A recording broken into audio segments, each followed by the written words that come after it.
ఇప్పుడు పెట్టుబడుల గురించి మాట్లాడుకుందాం చారి గారు. నేను మీకు ఒకటే చెప్పదలుచుకున్నా, ఈ మధ్య రీసెర్చ్లలో ఒక కొత్త జబ్బు ఏదో కనిపెట్టిండ్రు, అంటే డాక్టర్లు మన ఏదో మాట్లాడుతూ చెప్తాను, అటెన్షన్ సీకింగ్ డిజార్డర్. అంటే ఎక్కడికైనా పెళ్ళికి వెళ్తే పెళ్లి పిల్లగాని మీదనే ఎక్కువ అటెన్షన్ ఉందనుకో, ఆ పోయినోడు నేనే పెళ్లి పిల్లగాని అయితే బాగుండని, ఎక్కడైనా సావుకు పోయిండు గొప్ప శవయాత్ర జరుగుతుంది అనుకో, అంటే ఈ శవయాత్ర గొప్ప జరుగుతుంది, నేను శవాన్ని అయితే ఇంకా బాగుంటుండని. అంటే వాళ్ళకి ఎంతసేపు ఉన్న అటెన్షన్ అంతా వాళ్ళ మీదనే ఉండాలని ఒక పిచ్చి ఉంటుంది.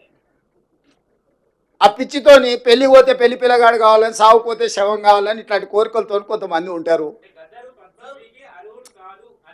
నేను చెప్పేదాన్ని పెట్టుబడుల గురించి.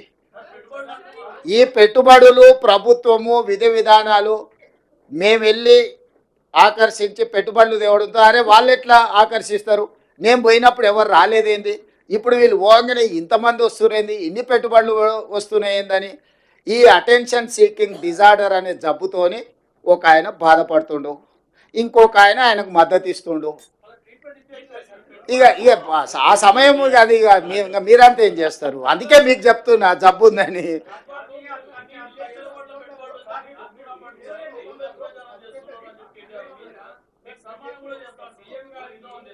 ఏంటి అండి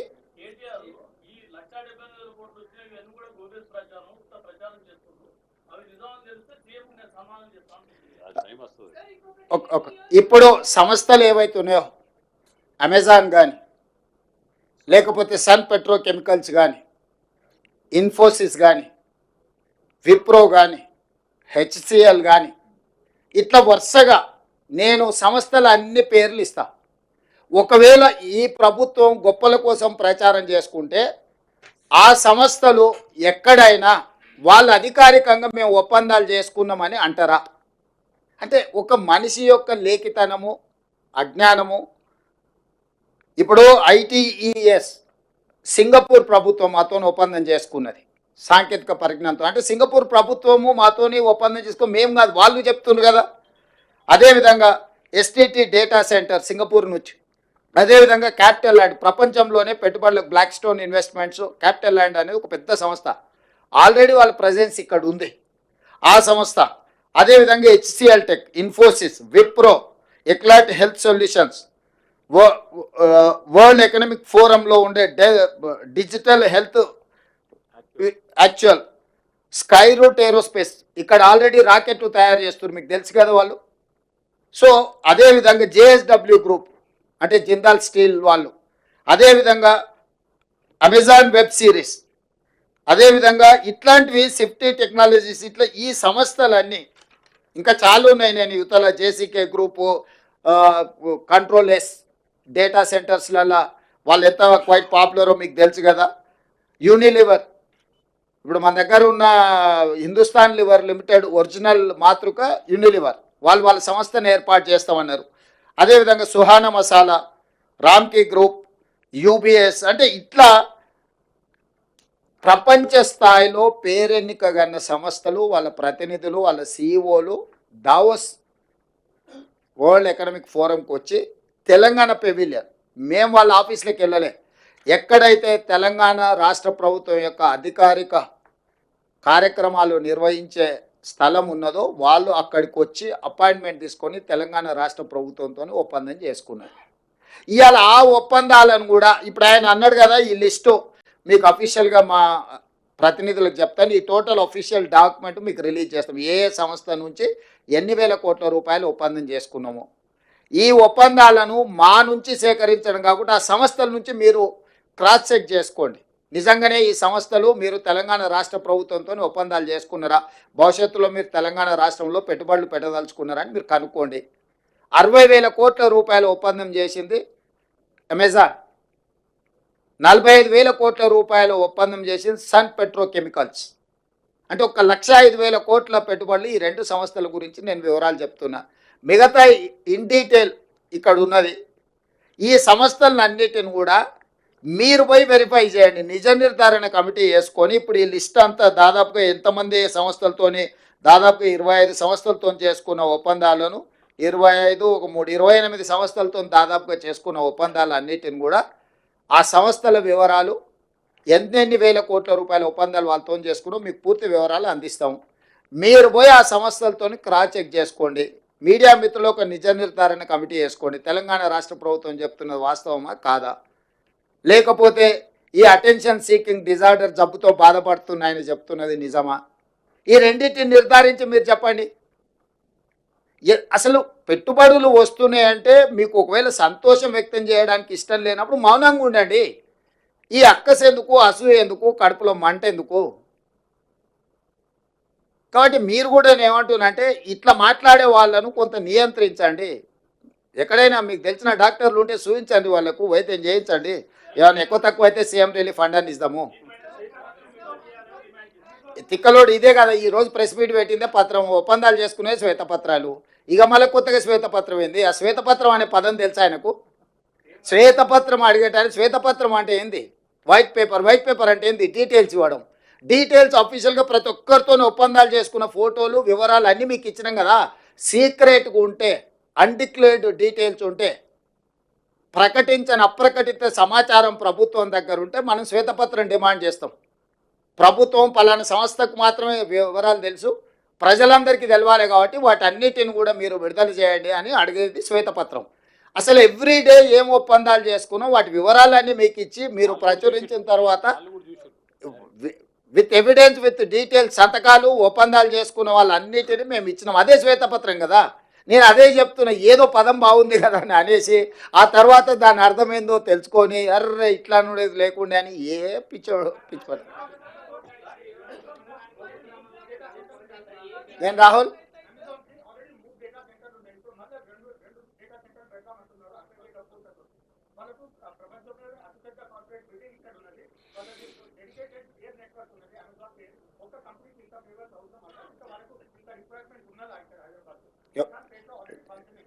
నీ అభిప్రాయమా వాళ్ళ అభిప్రాయమా? రాహుల్ వద్దంటావా పెట్టుబడి? ఇప్పుడు ఒక న్యూస్ ఛానల్ ఉందనుకో, రెండో న్యూస్ ఛానల్ వద్దని నిషేధిస్తావా?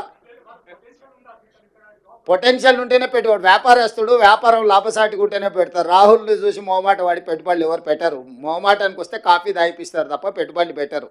మన ప్రభుత్వం యొక్క విధానాలు ఈరోజు ఎనర్జీలో మనం తీసుకొచ్చిన ఓపెన్ యాక్సెస్ విధానం ఈరోజు డేటా సెంటర్స్ని ఎక్కువ ఆకర్షించడం. దాదాపుగా డేటా సెంటర్స్కి రిలేటెడ్లో 1,00,000 కోట్ల రూపాయల పెట్టుబడులు ఎందుకు వచ్చినాయంటే గత ప్రభుత్వం యొక్క విద్యుత్ విధి విధానాలు, మా ప్రభుత్వం వచ్చిన తర్వాత తీసుకొచ్చిన ఎనర్జీ పాలసీతోని ఈరోజు మనం పెట్టుబడులను ఆకర్షించినాము. ఎప్పుడు కూడా పెట్టుబడులు ఆయా రాష్ట్ర ప్రభుత్వాల యొక్క విధి విధానాలను బట్టి పెట్టుబడులు వస్తాయి. ఈరోజు మనం తీసుకొచ్చిన ఎనర్జీ పాలసీ వల్ల మనం మ్యాక్సిమం ఇన్వెస్ట్మెంట్స్ని అట్రాక్ట్ చేయగలిగినాం. అంటే మన ప్రభుత్వము వాళ్ళ పెట్టుబడులకు అవసరమైన అనుమతుల విషయంలో తీసుకొచ్చిన సరళీకృత విధానాల వల్ల వాళ్ళు ఈరోజు మన పెట్టుబడులు ఇచ్చిండ్రు. అమెజాన్ గొప్పదని నువ్వే అంటావు, ఇక్కడ ఉందని నువ్వే అంటావు.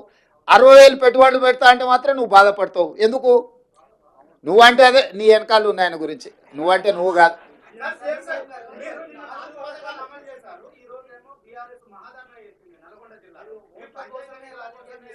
ఇప్పుడు నేను ఏమంటున్నా అంటే ఈరోజు మనం పెట్టుబడులకు సంబంధించింది మాట్లాడుకుందాం. అట్లాంటి చిల్లర పంచాయతీలకు బొచ్చడి సమయం ఉంది.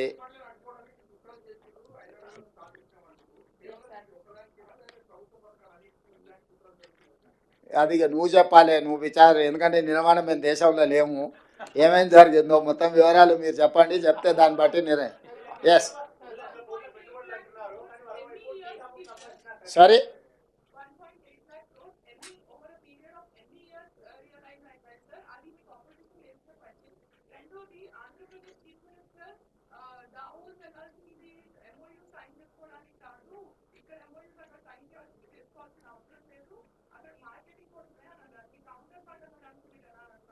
నేను ఏం స్పందించను, ఎవరి ఆలోచన వాళ్ళది. నా వరకు దావోస్ పర్యటన అనేది పెట్టుబడులను ఆకర్షించడమే కాకుండా ప్రపంచము ఏ విధంగా ముందుకెళ్తుందో అవగాహన కల్పించుకోవడానికి కూడా మనం వెళ్తాం.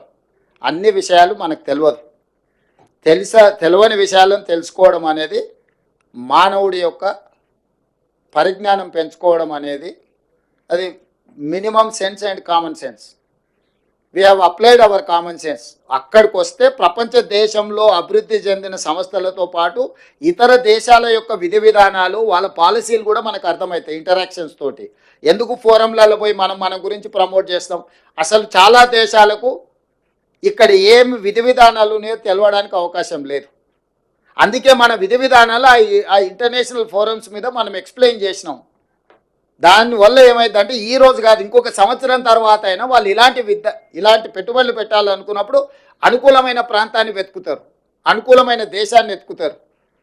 సో నేను క్లియర్గా ప్లాట్ఫామ్ మీద చెప్పిన, ఇప్పుడు ఇతర దేశాలు చైనాలో పెట్టుబడులు పెట్టిన దేశాలన్నీ కూడా ఇంక్లూడింగ్ యునైటెడ్ స్టేట్స్ ఆఫ్ అమెరికాతో సహా సౌత్ కొరియా లాంటి దేశాలు, చాలా దేశాలు చైనా +1 కంట్రీ కోసం వెతుకుతున్నారు. కోవిడ్ వచ్చిన తర్వాత చైనాలో పెట్టిన పెట్టుబడులు చైనా నుంచి జరుగుతున్న ఎగబోతుల మీద తీవ్రమైన ప్రభావం చూపించింది. సో ఆ దేశంతో ఒకసారి సత్సంబంధాలు దెబ్బతింటే మొత్తం పరిశ్రమలే మూతపడే పరిస్థితి వచ్చి అసలు ఆ పరిశ్రమల మనుగడనే కష్టమవుతుంది అనుకున్న సందర్భంలో చాలా దేశాలు, థాయిలాండ్ కావచ్చు, ఫిన్లాండ్ కావచ్చు, యుఎస్ కావచ్చు, సౌత్ కొరియా కావచ్చు, ఇట్లా చాలా దేశాల పేరు చెప్పగలుగుతారు. వాళ్ళందరూ చైనాకు ప్రత్యామ్నాయంగా ఒక అనుకూలమైన దేశం కోసం, ప్రాంతం కోసం వెతుకుతూరు పెట్టుబడులు పెట్టడానికి. అందుకే నేను టైమ్ అండ్ అగైన్ ప్రతి ప్లాట్ఫామ్లో చెప్పిన చైనా +1 అనే పాలసీకి తెలంగాణ అనుకూలము, తెలంగాణకు రాండి, తెలంగాణకు పెట్టుబడులు పెట్టండి. తెలంగాణ స్టేట్ను ప్రమోట్ చేసుకున్నాం మనము. ఇక్కడ competition between different states and different countries. పక్క రాష్ట్రం, ఈ రాష్ట్రం, ఆ రాష్ట్రం కాదు, అన్ని రాష్ట్రాల ముఖ్యమంత్రులు వచ్చారు. కానీ పెట్టుబడి పెట్టేటోడు ఏడబెట్టాలను ఫోకస్డ్గా అక్కడ పెట్టుబడి పెట్టారు. వాళ్ళ అంతర్జాతీయ నిపుణులతోని సంప్రదించిన తర్వాతనే వాళ్ళ పెట్టుబడులకు రక్షణ ఎక్కడ ఉన్నది, పెట్టుబడులను సాంకేతిక నైపుణ్యం ఎక్కడ ఉన్నది, ఈ రెండింటిని పరిగణలోకి తీసుకొని తెలంగాణ రాష్ట్రంలో పెట్టుబడులు పెట్టినరు. సరే ఈ రాష్ట్రం ఆయన ఏం చెప్పిండు, ఆ రాష్ట్రం ఆయన ఏం చెప్పిండు, వాళ్ళందరూ ఏం చెప్తున్నారు కాదు, నేను పెట్టుబడులు పెట్టే వాళ్ళకి నేనేం చెప్తున్నా, నన్ను విశ్వసించి వాళ్ళు నా రాష్ట్రంలో పెట్టుబడులు ఏం పెడుతున్నారు అనేది మన ఫోకస్. మా పర్యటనలో పెట్టుబడులను ఆకర్షించడమే కాదు, ప్రపంచంలో జరుగుతున్న పరిణామాల పట్ల అవగాహన కూడా కల్పించుకోవడంలో భాగంగా ఈ పర్యటన, ఈ రెండు మాకు ఉపయోగపడ్డాయి. ఈ రెండింటి ప్రాతిపదికన తెలంగాణ రాష్ట్రాన్ని అభివృద్ధి పదం వైపు నడిపిస్తాం.